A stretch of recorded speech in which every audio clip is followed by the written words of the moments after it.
बिस्मिल्लाहिर्रहमानिर्रहीम। अस्सलाम वालेकुम नाज़रीन, आप यूट्यूब चैनल देख रहे हैं। मैं इमरान ख़ान हूँ। नाज़रीन, इमरान ख़ान साहब के इलाज के हवाले से एक नया कट्टा खुल गया और ये जो सूरत हाल है बहुत ही अजीब है, यानी मेरे लिए बड़ी हैरत अंगेज़ थी। सबसे पहले तो मैं आपको ये कंफर्म कर दूं कि जो डॉक्टर्स आए थे जेल में, जिन्होंने 1 अगस्त को इमरान ख़ान साहब को चेक किया था, उन्होंने एक रिपोर्ट मुरतब की थी और वो ये रिपोर्ट हमारे साथ मौजूद भी है। इस रिपोर्ट का एक प्लान बी था जिसके मुताबिक इमरान खान साहब का एक टेस्ट किया जाना था, सिटी कॉर्नरी एंजियोग्राफी। अब ये तजवीज़ किया गया था कि इस प्रोसेस से इमरान खान साहब को गुजारा जाए। फिर 20 और 21 अगस्त को इमरान खान साहब को, यानी 20 और 21 अगस्त की दरमियानी रात को जब इमरान खान साहब को पिम्स में ले जाया गया, शिफा में सारे इंतज़ार कर रहे थे। शिफा में बैनुल अक़वामी सतह की सहूलियात भी मौजूद थी, लेकिन पिम्स में ले जाया गया इमरान खान साहब को। तो अब हुआ ये कि ठीक एक दिन गुजरने के बाद वज़ीर आज़म ऑफिस की जानिब से एक प्रेस रिलीज़ जारी होती है जिसमें पिम्स अस्पताल में ये जो सिटी कॉर्नरी एंजियोग्राफी की जो सहूलत है वो फ़ाल ही नहीं, उसकी मशीन ही काम नहीं कर रही। और अब ये एक नया कट्टा खुल गया। यानी इमरान खान साहब को जिस मकसद के लिए डॉक्टर ने कहा था कि ये वाला इलाज ज़रूरी है, उस इलाज के लिए जो एंजियोग्राफी की सहूलत वाली मशीन है वो नहीं हो सकती। वजह यह है कि जनाब वो तो ख़राब है और इसके ऊपर अब पाकिस्तान तहरीक इंसाफ कह रही है कि ये तो हम लेकर जाएंगे मामला सुप्रीम कोर्ट ऑफ पाकिस्तान में, इसको भी लेकर जाएंगे कि जो टेस्ट इमरान खान साहब का तजवीज़ किया गया था उसकी मशीन ही पिम्स अस्पताल में ख़राब है। जब इमरान खान साहब को वहाँ पर ले जाया गया, उसके बाद एक दिन गुजरने के बाद, 24 घंटे गुजरने के बाद, वज़ीर आज़म ऑफिस से एक प्रेस रिलीज़ जारी होती है जिसमें यह कहा जाता है कि जनाब ये मशीन ख़राब क्यों है, इसकी इंक्वायरी की जाए। और अब एक इंक्वायरी कमेटी भी बना दी गई है। यानी एक साबिक वज़ीर आज़म की सेहत के साथ कितना खिलवाड़ हो रहा है, पूरे पाकिस्तान को इसकी फ़िक्र है। यानी जिसके जितने ज़्यादा वारिस होते हैं वो उतना कीमती होता चला जाता है। तो इमरान खान के वारिस तो बहुत हैं, करोड़ों में हैं।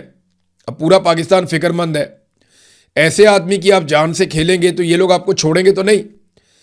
अब बजाय इसके कि इमरान खान साहब को शिफा इंटरनेशनल अस्पताल में ले जाया था। अच्छा, इसमें एक और भी चीज़ फैलाई जा रही है मार्केट में कि इसमें कोई एस्टेब्लिशमेंट की और हुकूमत की कोई आपस में लड़ाई चल रही है।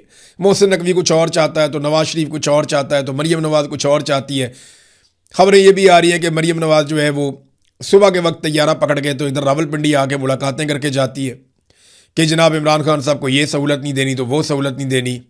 तो मैंने जेल के अमले से पता किया वो इतना बीमार कोई नहीं है। तो उनकी अपनी एक है। नवाज शरीफ का ये है कि अगर इमरान खान बाहर निकल आता है और चीज़ें उसके लिए नॉर्मल हो जाती हैं तो फिर हमारी सियासत तो ख़त्म हो जाएगी। जरदारी और नवाज शरीफ के सामने आप इलेक्शन का नाम लो, उन्हें गश पड़ जाते हैं। उन्हें पता है जो इलेक्शन में उनकी दुर्गत बननी है, इससे पहले भी बन चुकी है। पहले तो फिर भी थोड़ी बहुत उम्मीद थी, अब उनको अच्छी तरह पता है कि जो उन्होंने अवाम के साथ कर दिया इसके बाद तो लोग उनकी शक्ल भी नहीं देखेंगे। तो मामला यहाँ पे अब इसको कंफ्यूज किया जा रहा है। और ये कंफ्यूज क्यों किया जाता है? जब भी कभी कोई एहतजाजी तहरीक खड़ी होती है या आवाम इमरान खान के साथ जुड़ते हैं तो आप ये देखें कि हुकूमत आपस में लड़ना शुरू हो जाती है या ऐसा तासुर देती है कि जैसे हुकूमत के जाने का वक्त आ गया। मीडिया को थोड़ा बहुत अलाउ किया जाता है कि ये वाले इशूज आप उठाएं, इससे एक तासुर जाएगा कि हुकूमत तो वैसे ही जाने वाली है तो लोगों को निकलने की ज़रूरत नहीं है। इस किस्म का तासुर फैलाया जाता है। आप गौर करें ना, आजकल पीपल्स पार्टी और PMLN आपस में लड़ रहे हैं, एक दूसरे को बुरा भला कह रहे हैं, एक दूसरे पे तनकीद कर रहे हैं, छोटे मोटे हमले कर रहे हैं, लेकिन तमाम कानून साजियां भी मिलकर कर रहे हैं। हर जुल्म के अंदर बराबर के शरीक हैं, हर चीज़ के अंदर शामिल हैं। एक को गिलगित बल्तिस्तान दे दिया गया और दूसरे को कश्मीर दे दिया गया और जिनका मैंडेट है उनको बाहर बिठा दिया गया। इस वक्त फोर्सेस को इकट्ठा किया जा रहा है आज़ाद कश्मीर में एक मरतबा फिर। और प्लान ये है कि इससे पहले कि पाकिस्तान तहरीक इंसाफ कोई एहतजाजी तहरीक शुरू करे, कोई नया चैलेंज आए, इससे पहले आज़ाद कश्मीर की तहरीक को मुकम्मल तौर पे कुचल दिया जाए। अब आज़ाद कश्मीर के लोग लगभग 2.5 महीने से बैठे हुए हैं, वो हार मानने के लिए तैयार नहीं। उनको 70-80 दिन हो गए हैं। वो कहते हैं जी हम तो पीछे नहीं हटते, हमें हमारे जायज़ मुतालबात दिए जाएँ। वो अपने मुतालबात के हक में बैठे हैं। वहाँ पर फोर्सेज इकट्ठी की जा रही हैं और बहुत मुमकिन है कि रावला कोर्ट में एक बड़ा ऑपरेशन किया जाए। तमाम सहाफ़ियों को इस हवाले से दबा दिया गया। जितनी आज़ाद आवाज़ें थी उन सब आवाज़ों को दबा दिया गया। कुछ को गिरफ्तार कर लिया गया है, कुछ को मज़ीद गिरफ्तार किया जाएगा। सहाफ़ियों को, यानी मैं रज़ी ताहिर का देख रहा था कि वो एक जर्नलिस्ट है, उसको शनाख्त परेड में डाल दिया कि जलसे वाले दिन ये गया हुआ था। भाई एक जलसे में शिरकत करना क्या पाकिस्तान में इतना बड़ा गुनाह है कि आप दहशतगर्दी के मुकदमे डाल के शनाख्त परेड में डाल के उन बंदों को अंदर कर देंगे? और वो बंदे भी लगभग 1 महीना होने वाला है, वो सारे बंद है। 18-20 दिन हो गए हैं, वो बंदे छोड़ते ही नहीं। अदालत भी रिमांड दे रही है। यानी रज़ी ताहिर एक सहाफ़ी है, जहां पे कहीं एहतजाज होगा या कोई चीज़ होगी वो उसकी कवरेज के लिए जाएगा। वो अपनी कवरेज के लिए गया, उसको पकड़ के अंदर डाल दिया। उसके साथ और सहाफ़ी उनको भी अंदर डाल दिया।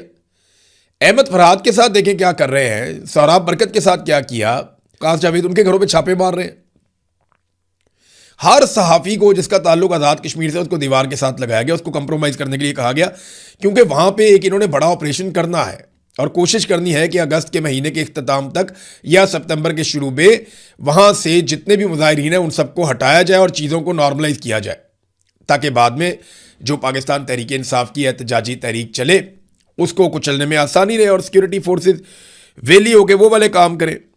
तो क्या मोहसिन नकवी इस सारे के अंदर शामिल नहीं है? ये आसिम मुनीर की मर्जी के बगैर हो रहा है? सवाल ही पैदा नहीं होता, सवाल ही पैदा नहीं होता। यानी ये तासुर सिर्फ फैलाया जा रहा है, गुड कॉप और बैड कॉप खेल रहे हैं। मैं आपको बता रहा हूं कि आसिम मुनीर की इंश्योरेंस पॉलिसी नवाज शरीफ और जरदारी के पास है, जबकि नवाज शरीफ और जरदारी की इंश्योरेंस पॉलिसी और सियासी जिंदगी आसिम मुनीर की मुट्ठी में। ये बहुत बुरी तरह एक दूसरे के साथ बंधे हुए हैं और एक दूसरे के साथ फंसे हुए हैं। सवाल ही पैदा नहीं होता कि ये एक दूसरे के चुंगल से निकल जाए। हामिद मीर साहब ने खबर दी कि सदर जरदारी जो है वो ऐवान सदर छोड़ने पर ज़हनी तौर पे तैयार हो चुके हैं। देखिए, ये कोई डील हो तो एक अलग बात है, लेकिन जरदारी साहब ऐवान सदर इस वजह से छोड़ दें कि वो हुकूमत से बाहर जाएंगे, कुछ तहरीक चलाएंगे या कुछ ऐसा करेंगे, सवाल ही पैदा नहीं होता। देखिए ना, अभी जरदारी साहब ने हाल ही में स्टेटमेंट दिया कि वो एस्टेब्लिशमेंट के हाथ मजबूत करेंगे, तो फिर उन्हें हुकूमत छोड़ने की क्या ज़रूरत है? अभी उन्होंने हाल ही में कहा, अब आसिम मुनीर साहब की दिन रात वो तारीफ़ें करते हैं। अभी उन्होंने मुकाबला जीता है 14 अगस्त पे, जो आसिम मुनीर साहब की खुशामद का एक मुकाबला था, वो बिला मुकाबला, यानी आप समझ लें जितनी तारीफ़ें सदर जरदारी ने की कोई और उनके मुकाबले में दूर तक नहीं आया। उन्होंने पहली पोजीशन हासिल की है। फिर अभी जुमेरात वाले दिन बड़े अच्छे बच्चों की तरह पाकिस्तान पीपल्स पार्टी ने मुसल्लह फ़वाज से मुतालिक जो बिल है उसकी मंजूरी में हिस्सा लिया। आसिम मुनीर साहब को लाजवाल ताकत उन्होंने फराम की जो दुनिया में किसी आर्मी चीफ के पास नहीं है। और जो जजेस की मंजूरी का मामला है उसमें भी हमने देखा आसिफ अली जरदारी ने बेहतरीन सरेंडर किया। कश्मीर इलेक्शन में भी नूरा कुश्ती ने काम चलाया, जीबी में हुकूमत भी बनाई, 26वीं और 27वीं तरमीम भी इन्होंने करवाई। ये जितनी पेट्रोलियम मसनूआत की कीमतें बढ़ती हैं ये कभी नहीं बोलते, चुप रहते हैं। ये नहीं कहते कि भारत से पाकिस्तान का पानी छुड़वाया जाए, फौज वो काम करे जाके, इस पर बात नहीं करते। मुतनादे नहरें जो है, वो जो 6 नहरें निकलनी थी उसकी मजदूरी जो है वो आसिफ अली जरदारी ने दी थी। तो पीटीआई की मखसूस नशिस्तें भी इन्होंने डिकार ली हैं, मिलकर इन्होंने सारे जराइम किए। हर काम आसिफ अली जरदारी और नवाज शरीफ ने मिलकर किया, ये अलग हो ही नहीं सकते। और फील्ड मार्शल आसिम मुनीर साहब की आशीर्वाद से इन्होंने ये सारा काम किया है। ताहयात इस्तिस्ना आसिफ अली जरदारी छोड़ सकते हैं, वो ये कह सकते हैं कि मैं ताहयात इस्तिस्ना नहीं चाहता, वो नहीं छोड़ सकते। यानी इमरान खान साहब ने जो जेल का पैमाना सेट कर दिया है ना, इसके बाद नवाज शरीफ और जरदारी सोच भी नहीं सकते इनकलाबी बनने का। जो इमरान खान ने कर दिया जेल में, जेल काट काट के जैसी सख्तियाँ उन्होंने काट ली, ये लोग कभी नहीं सोच सकते। इस पर एक बड़ी खूबसूरत तहरीर लिखी है किस्मत खान साहब ने, आप ट्विटर पर जाके पढ़ें, बड़ा ज़बरदस्त उन्होंने इसको एलेबोरेट किया। लेकिन मामला ये है कि इमरान खान ने जो एक क्राइटेरिया सेट कर दिया कि यहां तक मार खाई जा सकती है और सियासतदान को इतनी मार खाकर भी नहीं टूटना चाहिए, तो नवाज शरीफ और जरदारी क्या करेंगे? उन्होंने तो हमेशा नूरा कुश्ती की है। अब तहरीक जो है वो जैसे जैसे करीब आ रही है, पाकिस्तान तहरीक इंसाफ कुछ ना कुछ एक्टिविटीज़ कर रही है। सुहेल अफरीदी की हम खैबर पख्तूनख्वा में एक्टिविटीज़ देख रहे हैं। मैं आपको कुछ सुनवाना चाहता हूँ। ये सुहेल अफरीदी क्या कह रहे हैं, ज़रा इसको आप सुनिए, फिर मैं आपको बताता हूँ कि इसका मतलब क्या है और इससे निकलेगा क्या। ये सुनिए सुहेल अफरीदी क्या कह रहे हैं। उसे मौत नहीं कहते, उसे शहादत कहते हैं। तो आजादिया, आजादिया, आजादिया, या आजादी लेकर आएंगे या शहीद हो जाएंगे, तीसरा कोई ऑप्शन नहीं है। शुक्रिया। सुहेल अफरीदी ने कहा कि आज़ादी या शहादत। इमरान खान साहब ने सन 2022 में हकीकी आज़ादी का नारा लगाया था। 2023 तक ये नारा बहुत मकबूल हो गया था। मार्च 2023 में दूसरे हफ्ते में जमान पार्क के ऊपर बड़ा खौफनाक अटैक आया था सिक्योरिटी फोर्सेस का। इतनी शेलिंग मैंने अपनी ज़िंदगी में, इतना पथराव, शेलिंग, मार कुटाई मैंने कभी नहीं देखी। और मैंने लाहौर के नौजवानों को कभी ऐसे पुलिस का, रेंजर्स का मुकाबला करते हुए भी नहीं देखा। गालिबन 14 मार्च, 15 मार्च ये दिन थे। तो एक रात को बड़ी खौफनाक लड़ाई के बाद जब सिक्योरिटी फोर्सेस पसपा हो गई और वहाँ पे नौजवान कंट्रोल कर रहे थे और आज़ादी के नारे लगा रहे थे, मुझे इमरान खान साहब से मिलने का मौका मिला।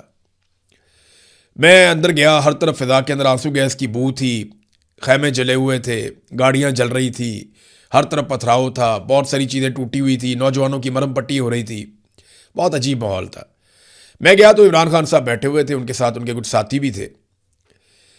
तो बातचीत वो लोग कर रहे थे। मैंने उस दिन खान साहब से एक बात पूछी थी, खान साहब आपने लोगों को हकीकी आज़ादी का नारा तो दे दिया, लेकिन आप जानते हैं कि इसका बोझ कितना ज़्यादा है।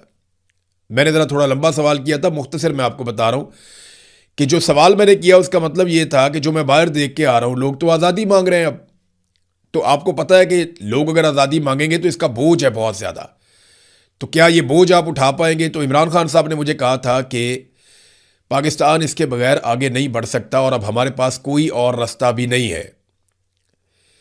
यानी इमरान खान साहब ने मुझे सादा अल्फाज में कहा कि वो ये बोझ उठाएंगे। फिर इमरान खान साहब ने ये साबित किया वक्त के साथ कि वही ये बोझ उठा सकते थे। उन्होंने अपने कंधों पे 74 साल, 73 साल, 72 साल की उम्र में, यानी आज वो 74 साल के, इमरान खान ने ये भारी बोझ उठाया है, नौजवानों से बढ़ के उठाया। जो उन्होंने उस रात कहा ना, वो उन्होंने करके दिखाया। यानी उस रात के बाद 2 महीने के अंदर अंदर इमरान खान साहब को एक दफ़ा गिरफ्तार किया गया, फिर 9 मई हो गया, फिर मैं जबरी तौर पे लापता हो गया, वापस मैं आया तो पता चला इमरान खान साहब को दोबारा से गिरफ्तार किया हुआ। अब 3 साल से जायद हो गए इमरान खान साहब वो बोझ उठाए हुए हैं नौजवानों से बढ़ के। अब सुहेल अफरीदी ने वही बोझ उठाने की बात की है कि आज़ादी या शहादत, ये कहना बहुत आसान होता है, इमरान खान ने साबित किया है। अल्लाह करे जैसे इमरान खान ने इस उम्र में साबित किया, ये नौजवान अपनी जवानी में ये बोझ उठा पाएँ और ये साबित कर पाएँ, क्योंकि जब ये बोझ कौम उठा लेगी ना तो पाकिस्तान आगे निकल जाएगा। मिलिट्री एस्टेब्लिशमेंट से पाकिस्तान तरीके इंसाफ को अगर ये लगता है कि मिलिट्री एस्टेब्लिशमेंट से बातचीत करने के बाद, चीज़ें नॉर्मलाइज होने के बाद पाकिस्तान बेहतर हो जाएगा, तो नहीं होगा। याद रखिएगा, आपको इनको सियासत से निकालना पड़ेगा। आज भी मैं ये कहता हूं कि तमाम सियासी जमातें मिलकर, नवाज शरीफ, सरदारी, इमरान खान, फजलुर रहमान, ANP, MQM, सारी जमातें मिलकर, जमात इस्लामी, पाकिस्तान की मिलिट्री एस्टेब्लिशमेंट को सियासत से बेदखल कर दें और उनको अलग कर दें और फौज का सियासत में किरदार ख़त्म कर दें, तो यकीन करिए ये घाटे का सौदा नहीं होगा। इतना नुकसान किसी भी सियासी जमात ने पाकिस्तान की सियासत को या पाकिस्तान की मुआशरत को नहीं पहुंचाया जितना नुकसान पाकिस्तान की फ़ौज ने सियासत में मुदाखलत करके पाकिस्तान को पहुंचाया है। लिहाजा ये काम ख़त्म होना चाहिए। अब एक और रिस्पॉन्स तो अच्छा मिल रहा है बहुत। सुहेल अफरीदी को जब अलीमा खानम जाती थी तो उनको भी बहुत अच्छा रिस्पॉन्स मिलता था।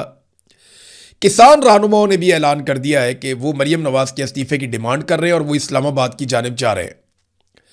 उन्होंने जो अपनी तारीख रखी है वो 25 सितंबर बरोज़ जुमे की तारीख रखी है कि जुमे वाले दिन हम निकलेंगे। किसान ये कह रहे हैं इस्लामाबाद की जानिब, और ये ज़्यादा किसान आपको पता है सिंध और पंजाब से निकलेंगे, कि इनको तो रोल के रख दिया मौजूदा सरकार ने। ख़ासतौर पर पंजाब के किसान तो मरीम नवाज से तंग आ गए, नाको नाक। तो अगर किसान बढ़ेंगे तो इसका फ़ायदा पाकिस्तान तहरीक इंसाफ को होगा, वो अपने लोगों को भी एहतजाज में इनके साथ शामिल कर सकते हैं। तो पंजाब से बहुत बड़ी तहरीक खड़ी हो सकती है, खैबर पख्तूनख्वा को बहुत फ़ायदा हो सकता है। लेकिन PTI को ट्रेड यूनियंस के साथ, ट्रांसपोर्टर्स के साथ, मजदूरों और तलबा के साथ, इंसानी हकूक़ की तंजीमों के साथ, ख़ासतौर पर वो लोग जो इंसानी हकूक़ के अलमदार कहलाते हैं, उनके साथ, वकला के साथ बड़े पैमाने पे और अक़लियतों के साथ तमाम तबकात को पाकिस्तान तहरीक इंसाफ को अंगेज करना होगा, उन्हें अपने साथ शामिल करना होगा। असद कैसर साहब कह रहे हैं कि अपोजिशन की जमातें दीगर भी और दीगर पॉलिटिकल पार्टीज वो भी हमारे साथ शामिल होगी, लेकिन मजहबी सियासी जमातें हों या खालिसतन मजहबी जमातें हों या ट्रेड यूनियंस हों, मजदूर हों, तलबा हों, ताजिर हों, इंसानी हकूक़ की तंजीमें हों, इसमें ट्रांसपोर्टर्स हों, वकील, अक़लियतें, सबको शामिल करें। जब ये सारे शामिल हो जाएंगे तो फिर आपको एहतजाज के अंदर हर तरह का तबका नजर आएगा। हर शोबे में इन्होंने तबाही की है। हर शोबा ये जानता है कि पाकिस्तान लगातार नीचे जा रहा है और ऊपर आने की कोई उम्मीद भी नहीं है। कोई आदमी पाकिस्तान में पैसा इन्वेस्ट करना नहीं चाहता, क्योंकि इमरान खान साहब के जाने के बाद एक मायूसी फैली हुई है। मैं ऐसा नहीं कह रहा कि वो बहुत अच्छा काम कर रहे थे, लेकिन उनके बाद बहुत बुरा काम हुआ है। यानी बहुत ही बुरा काम हुआ, बेड़े गर्क कर दिया इन्होंने मईशत का नालायकों ने। तो तमाम शोबों में तबाही हुई है। अगर तमाम शोबों को आप साथ इकट्ठा करेंगे तो एहतजाज ताकत पकड़ेगा। नादरीन, ये मैं आपको ना एक पोस्ट दिखाता हूं। ये शहबाज शरीफ की पोस्ट है, PMLN ने बनाई है। एक तो ये कॉपी है, और कॉपी हमेशा कॉपी रहती है, और रियल हमेशा रियल ही होता है। एक हीरो एक तरह के कपड़े पहनता है, फिर सारे उस तरह के कपड़े पहनते हैं। हीरो खुद ब्रांड होता है, बाकी लोग उसको फॉलो करते हैं।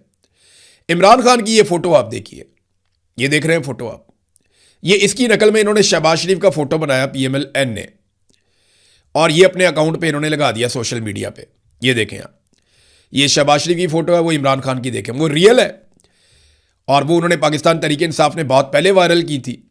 अब शहबाज शरीफ को क्योंकि लेकर आना है तो उसके लिए फोटो बनाया, इसके ऊपर पंजाबी गाना भी लगाया, वो गालिबन इंडिया का गाना है। तो ये PMLN की एक ऑफिशियल सोशल मीडिया की टीम है, उन्होंने सोशल मीडिया पे ऑफिशियल अकाउंट के ऊपर लगा दिया। 113K यानी 1,13,000 लोगों ने 1,13,000 लोगों ने इसके ऊपर रिस्पॉन्ड किया है। इनमें से 97,000 लोग जो है वो इस पोस्ट का मजाक उड़ा रहे हैं। 11,000 ने पसंद किया, यानी 1,13,000 में से सिर्फ 11,000 ने पसंद किया। तो 10% से भी कम लोगों ने शहबाज शरीफ की इस पोस्ट को या इस तस्वीर को पसंद किया। जबकि मजाक कितने लोगों ने उड़ाया? 97,000 अफराद ने इसका मजाक उड़ाया, 3,000 अफराद ने इसको पसंद किया, और 1,200 ने इसको बदतरीन कहा। 500 ऐसे हैं जिन्होंने शर्म भी दिलाई। अब आप अंदाजा करें, और नीचे जाके आप कमेंट्स देखें, आप देखते जाएंगे, आप हैरान हो जाएंगे। लोग मजाक उड़ा रहे हैं कि ये सस्ती कॉपी इमरान खान की बनाने की कोशिश की गई है, जिसमें ये मुकम्मल तौर पे नाकाम हुए हैं, यानी इन्हें किसी किस्म का कोई फायदा नहीं हुआ। नादरीन, एक और इशू उठा हुआ, वो इशू ये है कि मोहसिन नकवी को तौहीन अदालत के मामले में पाकिस्तान तहरीक इंसाफ ने या इमरान खान साहब की बहन की जानिब से जो उनके वकील ने केस दायर किया, उसमें मोहसिन नकवी का नाम क्यों नहीं शामिल किया गया, उसे फरीक क्यों नहीं बनाया गया, पार्टी क्यों नहीं बनाया गया। तो पाकिस्तान तहरीक इंसाफ के वकला ये कहते हैं, भंडारी साहब या पंजूथा साहब या बाकी जो लोग हैं, वो कहते हैं कि मोहसिन नकवी को तौहीन अदालत केस में पार्टी इसलिए नहीं बनाया गया कि मोहसिन नकवी की जानिब से अदालती हुक्मनामे के खिलाफ किसी किस्म का कोई बयान नहीं दिया गया। जिन वज़रा ने मजाक उड़ाने की कोशिश की उनको पार्टी बनाया गया, और शहबाज शरीफ को पार्टी इसलिए बनाया गया कि यूसुफ रज़ा गिलानी केस में सुप्रीम कोर्ट ने फैसला किया था कि जब भी वफाकी हुकूमत हुक्म अदूली करेगी अदालत की तो जिम्मेदार वज़ीर आज़म होता है। अब आ जाएं इस बात के ऊपर कि एक ही वजह उन्होंने बताई कि क्योंकि मोहसिन नकवी ने कोई बयानबाजी नहीं की, इसलिए हमने मोहसिन नकवी को फरीक नहीं बनाया। इमरान खान साहब हर मामले में समझते हैं कि मोहसिन नकवी रिस्पॉन्सिबल है, और वो है भी। लेकिन चलें इस मामले में देख लेते हैं, इस्लामाबाद को कौन सी वजारत कंट्रोल करती है? वजारत दाखिला। इस्लामाबाद की पुलिस और सिक्योरिटी को कौन सी वजारत कंट्रोल करती है? वजारत दाखिला, मोहसिन नकवी। जो पटिशनर है जिसने अपील फाइल की, अभी फिर अपील फाइल की हुई है, ये देखें, मैं आपको खबर दिखाता हूं, ये खबर देखें, एक्सप्रेस पे छपी हुई है। इमरान खान की अस्पताल मुंतकली का फैसला, चीफ कमिश्नर की नजरसानी, जल्द समाअत के लिए मुकर्रर करने की दरखास्त। अब ये चीफ कमिश्नर किसके अंडर आता है? मोहसिन नकवी के। IG इस्लामाबाद किसके अंडर आता है? मोहसिन नकवी के। सिक्योरिटी किसने देनी है? मोहसिन नकवी ने। अपील कौन दायर कर रहा है? मोहसिन नकवी के मातहत जो अफसर है वो। तो सारा कुछ मोहसिन नकवी के ज़ेरे निगरानी चल रहा है, या उनके मातहत लोग कर रहे हैं। तो आप उन्हें फरीक नहीं बनाएंगे तो आपको लगता है लोग बेवकूफ़ हैं, वो ये समझेंगे कि आप, मैंने आपको कहा ना कि मोहसिन नकवी के साथ गुफ्तगू तो होती है पाकिस्तान तहरीक इंसाफ के लोगों की, और मोहसिन नकवी ने यह साबित करने की कोशिश की है कि मैं आपका हमायती हूं, मैं इमरान खान को किसी ना किसी तरह बाहर निकालने के लिए कोशिश कर रहा हूं, मैं चीज़ों को नॉर्मलाइज करूंगा। और उसकी वजह यह वो बताता है हर एक को कि सिस्टम चल नहीं रहा। सिस्टम, वो खुद अपने मुंह से कह चुका कि सिस्टम कोलैप्स हो गया है। तो मोहसिन नकवी के लिए पाकिस्तान तहरीक इंसाफ ने ये जो एक नरम गोशा छोड़ा है, इसके लिए बड़ी भोंडी उन्होंने तौजीह पेश की है कि जनाब ये क्योंकि इसने कोई बयान नहीं दिया।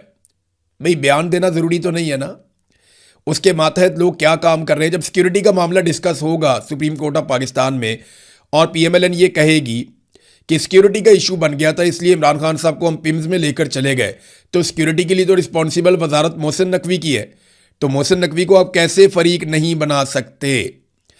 ये सवाल मैं छोड़ के जा रहा हूं। अब तक के लिए इतना ही। अपना ख्याल रखिएगा, अपने इस चैनल का भी। अल्लाह हाफिज़।